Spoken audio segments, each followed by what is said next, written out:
यीशु प्रभु की उसी प्रकार से आपके सारे अधर्म, सारे गुनाह, सारे पाप का बोझ यीशु मसीह ने अपने ऊपर हालेलुया।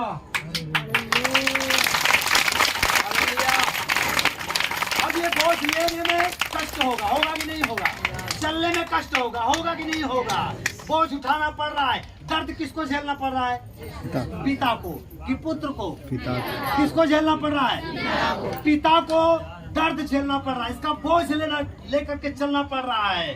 हालेलुया। आज उसी प्रकार से हम सब जो परमेश्वर के पुत्र हैं, हमारे अपराध का जो बोझ है, अधर्म का बोझ है, यीशु मसीह के ऊपर लाद दिया गया और फिर यीशु मसीह के लिए एक क्रूस बनाया गया और इसी क्रूस पर लटका करके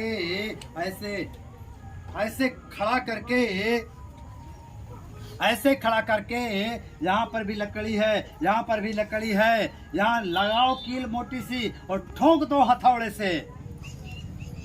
हालेलुया। मैं आपसे एक प्रश्न पूछता हूँ कि आपको बचाने के लिए आपके रिश्तेदारों में से कोई किसी का दम है क्या कि ऐसा वो कुर्बानी दे सके? आपको बचाने के लिए आपके भाई बहनों में से किसी की हिम्मत है क्या जो ऐसी सजा को सहने के लिए तैयार हो जाए और ये कहे कि मेरे भाई को, मेरे बहन को छोड़ दो, मैं इसकी सजा को अपने ऊपर ले लेता हूँ और मेरे हाथ में कीले ठोक दो? कोई है क्या? नहीं है। लेकिन प्रभु यीशु मसीह एक महान परमेश्वर पिता जो हमारे और आपके अधर्मों के लिए क्रूस पर चढ़ करके अपने हाथों में कीले ठुकवाए, अपने माथे पर कांटों का ताज पहना। सोचिए, दुख उठाना पड़ा पिता को, इनको कुछ कष्ट नहीं हुआ, कोई दर्द नहीं हुआ, लेकिन अगर इस कष्ट को ये भूल जाएं, इस दर्द को ये भूल जाएं, तो ये भटक गए। परमेश्वर की जय। अगर ये पुत्र हमारे उस एहसान को भूल जाए कि मैंने इनके बोझ को अपने ऊपर ले लिया था, इनके सारे बोझा को पैर के नाखून से लेकर के सर के बाल तक के बोझ को मैंने अपने ऊपर ले लिया था, अगर ये पुत्र पिता के इस एहसान को भूल जाए तो मैं कहता हूँ कि वो पुत्र नहीं है, वो बिगड़ा हुआ पुत्र है। हालेलुया। बोलो यीशु प्रभु की। लेकिन जब यही पुत्र ये समझ ले कि मेरे पिता ने मुझे उठाया, मुझे चलना नहीं पड़ा कांटों पर, मुझे चलना नहीं पड़ा कीलों पर, मुझे दर्द उठाना नहीं पड़ा, मुझे दुख नहीं सहना पड़ा, मुझे दर्द नहीं सहना पड़ा, परंतु मेरे पिता ने मेरा सारा बोझ अपने ऊपर ले लिया। हालेलुया। जब ये बात समझ लेंगे तो पिता इनके लिए क्या करेगा?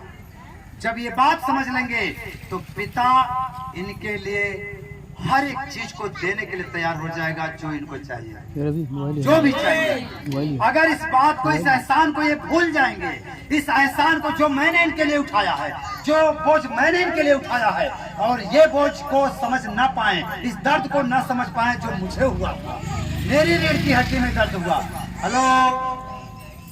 हेलो। अगर ये भूल जाए कि मेरे पिता ने जब मुझे उठाया था तो उसकी हड्डी में दर्द हुआ, चलते समय उसको कील लग गया होगा। हालेलुया। आज यही चीज मैं समझाना चाहता हूँ कि दुनिया में हर एक व्यक्ति जो पापी है, गुनहगारी है, अपराधी है, उसे यीशु के पास आना चाहिए। क्यों? एक साथ पूछे क्यों? क्योंकि यीशु ने आपके सारे अधर्म के बोझों को अपने ऊपर। हालेलुया।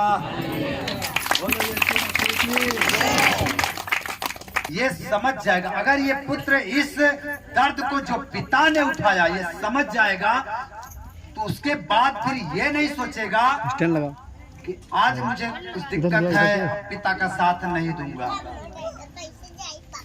मैं पिता के दुखों को भूल करके अपने लिए मैं जा रहा हूँ, अलग से घर बनाऊंगा, अलग से मैं शादी करूंगा, भाग के शादी करूंगा, घर छोड़ दूंगा।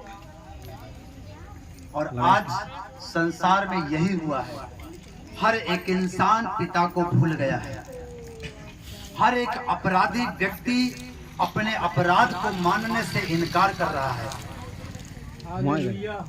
लेकिन सच ये है कि हर व्यक्ति पापी है और उसके पापों की क्षमा सिर्फ और सिर्फ यीशु है। आमीन।